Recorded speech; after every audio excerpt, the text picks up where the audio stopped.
ایک بار کا ذکر ہے کہ ایک چھوٹے سے گاؤں میں ایک پیاری سی بچی لیلا رہتی تھی۔ لیلا کو جنگلوں میں گھومنا اور نئی چیزیں تلاش کرنا بہت پسند تھا۔ ایک دن وہ جنگل کے بیچوں بیچ ایک عجیب اور قدیم درخت کے پاس پہنچی۔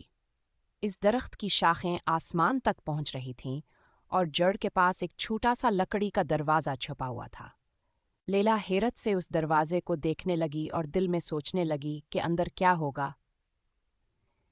ہمت کر کے اس نے دروازہ کھولا اور دیکھا کہ اندر ایک گھومتی ہوئی سیڑھی تھی جو سنہری روشنی سے جگمگا رہی تھی۔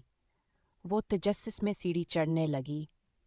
جیسے جیسے وہ اوپر چڑھتی گئی، جنگل کی آوازیں دھیرے دھیرے مدھم ہوتی گئیں اور ہوا میں جادوئی خوشبو بھر گئی۔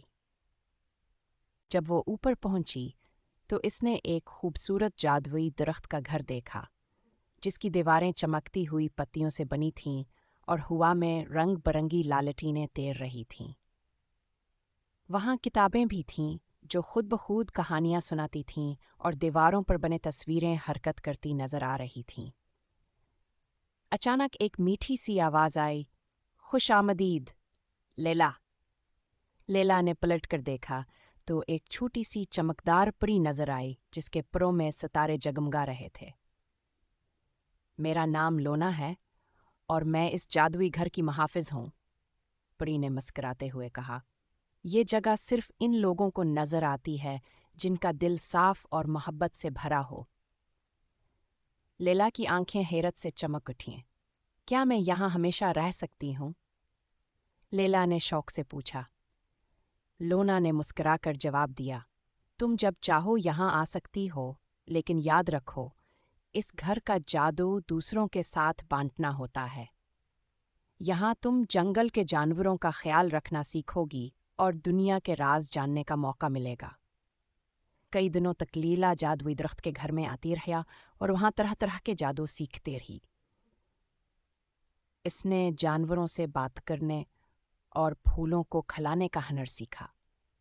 اس کی دوستی باتونی گلہریوں، عقل مندلووں اور یہاں تک کہ ہیکن ہے ڈریگن سے بھی ہو گئی جو چھپنے کا کھیل کھیلنے کا بہت شوقین تھا۔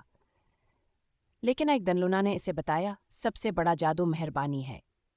جو کچھ تم نے سیکھا ہے اسے دوسروں کی امدد کے لیے استعمال کرواوری جادوئی گھر ہمیشہ تمہیں تھما۔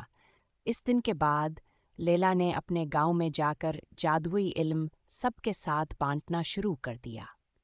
وہ اپنے جادو سے دوسروں کی مدد کرتی، پھولوں کو کھلا کر خوشیاں بانٹتی اور کہانیاں سناتی جن سے سب کے دل خوش ہو جاتے۔ اور ہر رات لیلا اپنے جادوئی درخت کے گھر واپس آتی جو اب اس کا اپنا راز